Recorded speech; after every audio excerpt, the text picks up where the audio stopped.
Welcome to Project Possible. Today's topic is, what are the top tips when you are viewing a property? Let it be for residential purpose or an investment purpose. So these are the top 10 tips which I'm going to take you through. The first one is, before you are going to view the property, there are certain prep you have to do. Yeah. Like, for example, the full address of the property, which is the nearest school, or the kind of the school's rating, nearest high street, which is a train station, the bus stop, where is a parking facility, which is the nearest post office, the hospital, GP, which is the nearest garden or park near that property, and all these things can be easily checked by using certain portals. So, for example, I'll just share you one portal. This is wherein you can go online and enter your postcode or the area. If you don't have the postcode, you can just mention the area, and this will give you all those key information, wherein you can check which town postcode, the train stations, the postcode nearby, and it can also give you more locations. So, for example, which is the bank or ambulance or dentist or hospital, post office, restaurants. So in the today's information world, you can find all this information. So it's very important that before you actually go and do the viewing, you do a proper prep of that particular area. Now, the other thing which I always mention is, find out if that property is a leasehold or a freehold property. Yeah. So if you are planning it long term, it's always good to have a freehold property. Leasehold comes with its own challenges and complications. You need to understand how long is the lease, is there any terms under the lease, multiple owners and things like that. But if it is a freehold, then you know that you own it and then it's yours. Okay. Now, those are the some of the preps you have to do before actually booking the appointment also. Or if you have booked the appointment, between the appointment and the viewing day, whatever time you have or whatever days you have, you can do this preparation properly. The second tip is, make sure that you go at least 30 minutes early or before the viewing day and time. Now, the reason why you should go before 30 minutes, what I do normally is I walk around that area. I have kind of whatever like study I have done so far about that property and area. I will validate that by walking around that area. Which is the nearest shop? How does it feel? What kind of are the streets clean? Are the like in the evening how it is, in the morning time? So you speak to a couple of people around and get a feel of that area. So it's very important that you actually check out the neighborhood, you like how things are and what's happening nearby. It's a very good feeling once you have that kind of positive vibes walking around that area. The third thing is, make sure that you're always on time for the viewing appointment. The reason is, the viewing appointment is normally 15 minutes, 20 minutes, max 30 minutes.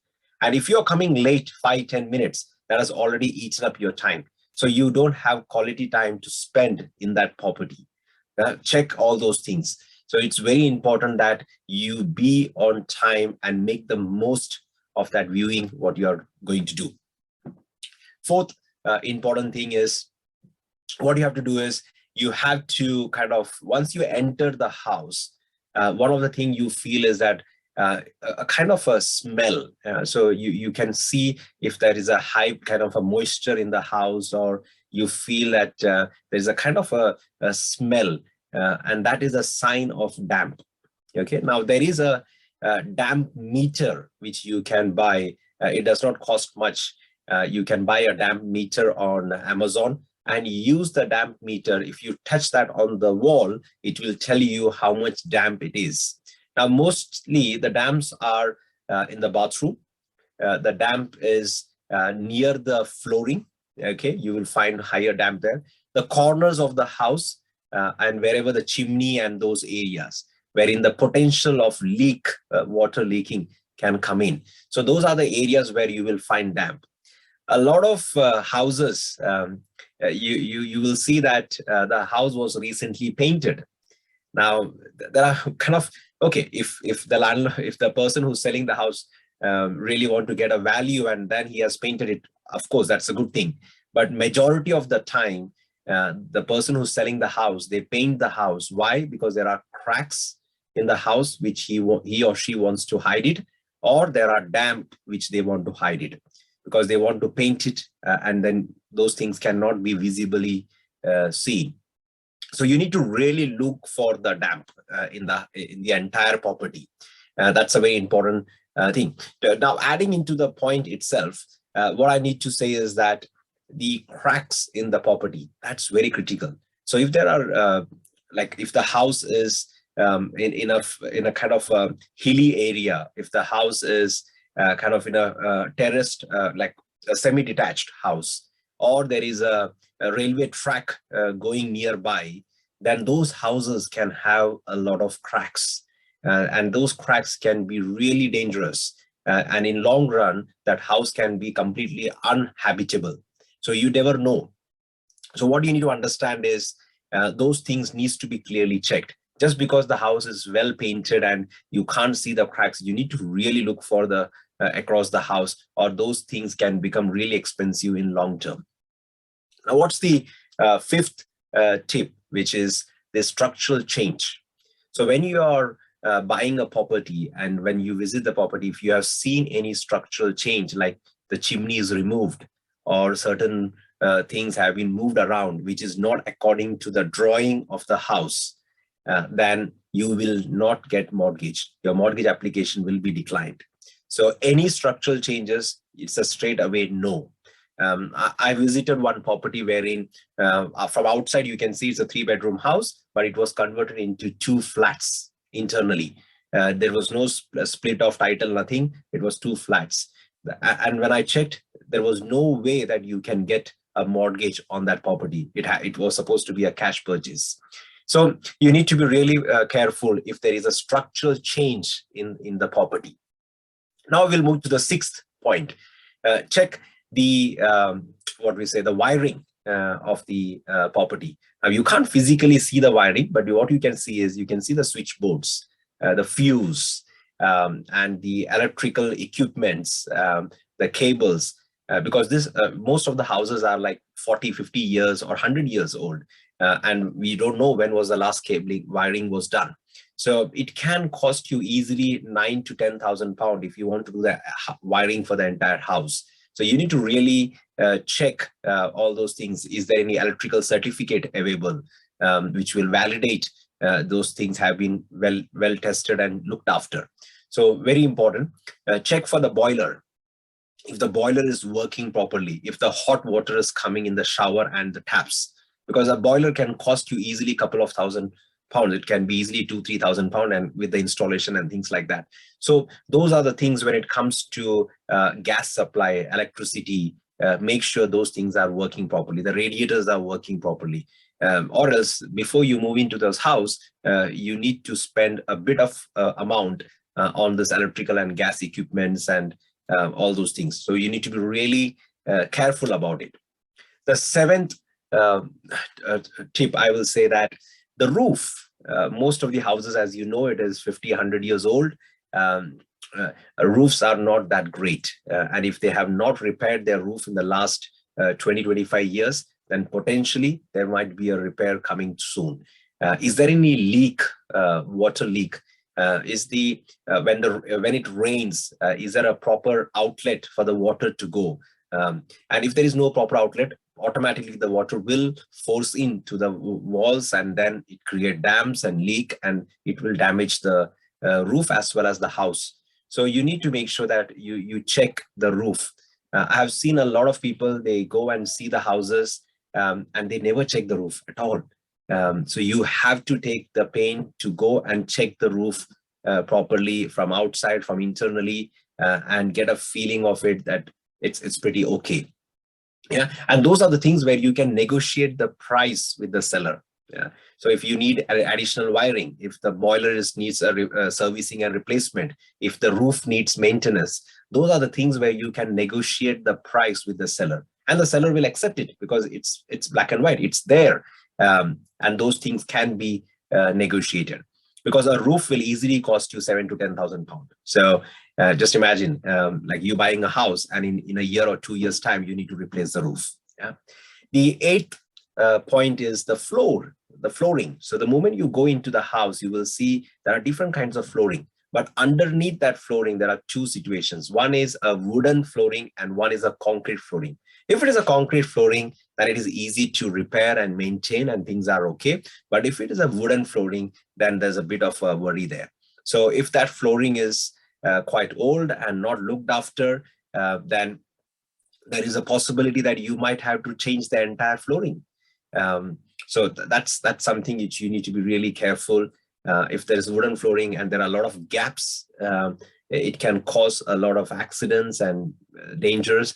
So you need to make sure that the floorings are in place.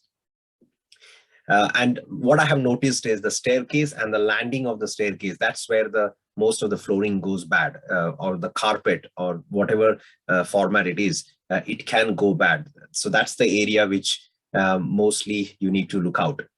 The ninth tip is the fire and health safety. Yeah? Like fire safety is so vital. And when we go and see our, view the houses, a lot of people don't think too much about it. Yeah, but you need to make sure that is there only one exit or multiple exit? Is there all the important alarms? Like not just having it visibly, but testing it. Is it working or not? Or else you have to replace it. And those are important things especially when the mortgage surveyor comes into the property, and if he does not see all those things and it is functioning, it is not functioning, then in that case, that is one of the reasons for declining the mortgage application. So your fire safety things needs to be there in the house, properly well covered. The 10th tip is, which I'm sure most of the people will check, which is the speed of the internet. Nowadays, due to the pandemic and so many other reasons, a lot of people are working from home. And if you don't have that internet speed, what you're looking for, that will impact your work, your businesses, and your children are doing a lot of online lessons and things like that. So definitely speed of internet is vital. You have to check. Now, a lot of people also miss checking the phone network. I know friends who struggle with the phone network at certain area or certain part of the house and things like that. So you need to check the speed of the internet and also the phone network in that house or in that surrounding area. So these are the top 10 tips when you are viewing a house. This is just a short video, so I have put just top 10, but there are many more things you need to check when you are viewing a property. Okay, and once you view the property, you have to sit down and analyze all those things. Work out how much kind of really the property is worth for, and is it a rundown property? Is it's kept in good condition? And all those things needs to be analyzed. So on that note, what I can promise you is give us your feedback, and if you want more of this kind of video, that when you go to do the viewing, what else you need to check. So these are the top 10, but I can make another 10 list where you have to understand and kind of on top of it while viewing the property. So if you are benefiting from this video, and if you are kind of seeing that it's a value addition for you to your knowledge, then please do share with your family and friends and people who are actually going to view the property, so they can benefit from this knowledge. And do like and comment. If you have something which you want to share, please put it in the comments so that other people who are watching this video can benefit from your comment. We also have Project Possible monthly live event wherein experts from property industry, they come, they share their knowledge, their insight. They also do a live Q&A, question answer session, wherein participants can ask questions straight to the expert and they will answer your questions. So it's kind of once in a month opportunity. So we have the next one coming soon. So make sure that you get all the details in the description. There is a link for registering. It's absolutely free, and it's in the evening, so you can park your time, put it in the diary, and make sure you attend those events. Apart from that, we have our YouTube channel. There are plenty of videos there, content there, knowledge there, all related to property. So make sure that you browse through it and explore those knowledge. So on that note, thank you.